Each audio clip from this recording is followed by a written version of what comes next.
Good afternoon, everyone. My name is Julie Rocha, and today is Sunday, September 25th, and I am recording live from Bakersfield, California. And today I am going to give my review, my take on something called an AFO. It is an ankle foot orthosis. And the AFO is a plastic brace. Sometimes it's made out of carbon fiber, and it's used by a variety of populations, and it's pretty much a life-changing piece of assistive technology. So I do have two different types of devices here. So let me go ahead and show you. This one here is one of the most common L-shaped formed AFOs. This one is made out of plastic. We've got some straps on here as well. Some cushioning on the inside. So these are custom made. This is one. They are custom made to fit the patient, depending on the patient's needs. This is a different type. This one has a neat little design. Got some buckles on here, some straps. This one actually has an insert, and this is for a different type of need. Keep the foot a little bit more stable depending on what the patient's needs are. And then it comes with a different insert that would go on top and then strapped for comfort. This one has much more cushioning. So this is actually put onto the patient first. And then, see this AFO here, it's also an L design, but if you see, it has a heel. And so this one here is inserted into the AFO and then strapped. Now, these two AFOs that I'm showing you all, they do not have a bendable, I guess, set of brackets here. Some AFOs do allow a bend, and from what I understand, some physical therapists actually prefer that their patients have an AFO with that bendable bracket, because it definitely assists with them walking, so that they're able to, let's see if I got this right, but if they're able to go, toe down first, heel, toe, heel, toe, heel. These particular devices are more for stabilizing the ankle in place. And I'll go a little bit more real briefly into who uses the AFO, why it's used, and how it's used. So definitely we know that it provides correction, it provides support, it provides comfort for those that might be experiencing excruciating pain. There are different types of AFOs, and they go by different names. There's a hinged AFO, there's a solid AFO, a pullover, a stabilizer, the L-shaped AFO. The people that would benefit from the use of an AFO typically have hemiplegia, which is left side weakness, left side paralysis, or one side weakness, one side paralysis, hypertonia, stroke patients, multiple sclerosis, cerebral palsy, traumatic brain injury, spinal cord injury, muscular dystrophy. This is the most commonly population of individuals that would benefit from the use of AFO. But of course, anyone who might be experiencing a foot drop, spasticity, like increased muscle tone, where it's just the muscle is just contracting and causing the foot to elevate, causing the foot to go inward.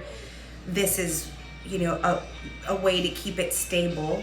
It is another way to prevent falls, because with this AFO, the person is able to keep that foot stable and they can actually stand and actually take steps. So it definitely helps with preventing falls. Knee instability is another reason why individuals would use it, and of course to improve balance. how this particular device is funded. And the price typically ranges from my personal experience, since I do have a daughter living with a traumatic brain injury. This is something that we have come across in the 4 years of her journey with a traumatic brain injury. She's actually had 6 different AFOs made, and that's just because her needs have changed. She recently had something called a toe flexor clipping and an ankle tendon stretch where they crisscrossed her ankle tendon. And this was because she had so much spasticity that it was causing her toes to curl. And so she was no longer to tolerate her brace, which it was this brace. So after the intervention, that surgery, her toes are now straight. She no longer has the flexor, so her toes are straight.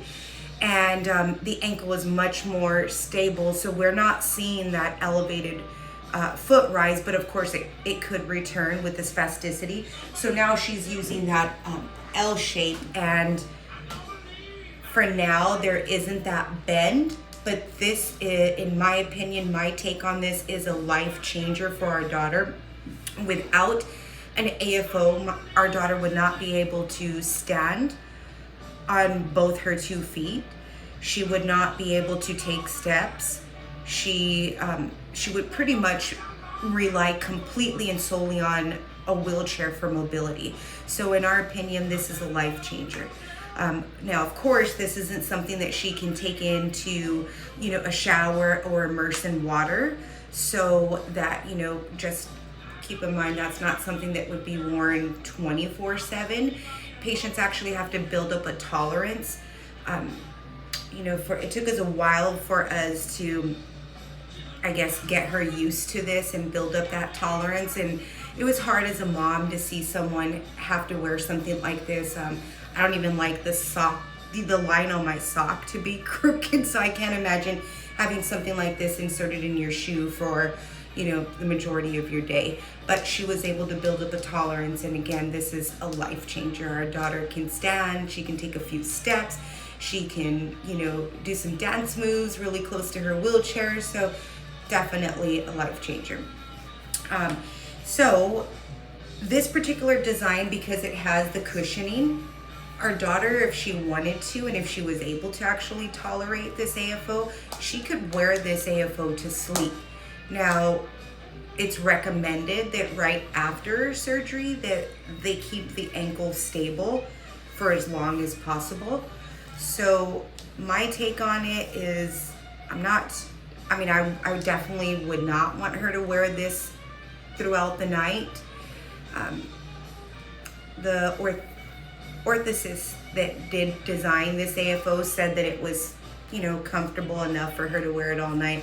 We don't like it, so we actually purchased on Amazon a more comfortable cushion-like nighttime splint that'll kind of do the same, keeps it stable, keeps it in place, but the material is nothing like this hard plastic material. You definitely would want to have the individual who's wearing an AFO wear some long socks, otherwise it could irritate the skin. Our daughter will sometimes see little red marks. So far to date, we haven't seen anything that is long lasting. It's usually just, a slight red mark that goes away after she takes it off. The thing with these AFOs though, the con, I guess, I would say the pros definitely outweigh the cons. But one of the cons is that when we shop for shoes, we have to shop for 2 different sizes. So obviously the shoe without the brace is, the size that she would normally wear. And the shoe with the brace, we usually go up 2 to 2.5 sizes. And in most cases, we have to go to a wide width. So I'll just give some of the brands that we've used. We use Skechers Delights, and you can find that at any Skechers store, outlet, sometimes places like Famous Footwear. And these Skechers Delights are they're naturally wide width, but they do come in a wide width, and it allows for us to be able to pull the tongue completely open and insert it gives enough, I guess, wiggle room for us to be able to insert that AFO. So the con is that, you know, it's double the price because you're buying 2 pairs of shoes, you know, but technically wearing that one pair so that they're matching. So that's pricey. Can't do it all the time. So whenever we do come across a pair that works and it's a reasonable price, we just snatch those up. And luckily we've been able to donate the other pair for our daughter's situation. The left foot is the larger side, the one with the brace on. So we're able to donate a complete pair to her physical therapy facility and let someone else benefit from that second pair. So that's definitely awesome. I did mention they can run, or I may not have mentioned, but these particular devices we have seen run up to about $1,500. They can be funded through private pay. Insurance will pay these devices. State-funded Medicaid will renew or create a new AFO every 6 months. There are private grants that can be applied, that community members can apply for within their local community to fund these type of devices. There are different organizations that will fund assistive technology and durable medical equipment for patients with a variety of backgrounds. So grant funding is another way to fund these particular devices. And overall, our take on this AFO is that it is a life changer. So it's not something, you know, that's going to take away completely an individual's pain. It's definitely not going to get a person up and walking from one day to the next. This AFO is pretty much something that may be used for years to come, depending on the situation. Our daughter is 4 years into a traumatic brain injury, and she pretty much is dependent on that AFO at this time for her to keep her foot and her ankle stable, which again improves the functioning of her mobility. So it definitely improves her quality of life. And we would recommend it to anyone who is experiencing this type of challenge with their mobility. So again, that is my take on an AFO, and I would be happy to answer any questions that you all may have and anything that I may not have covered. Thanks very much for watching. Enjoy the rest of your weekend and see you all soon. Bye.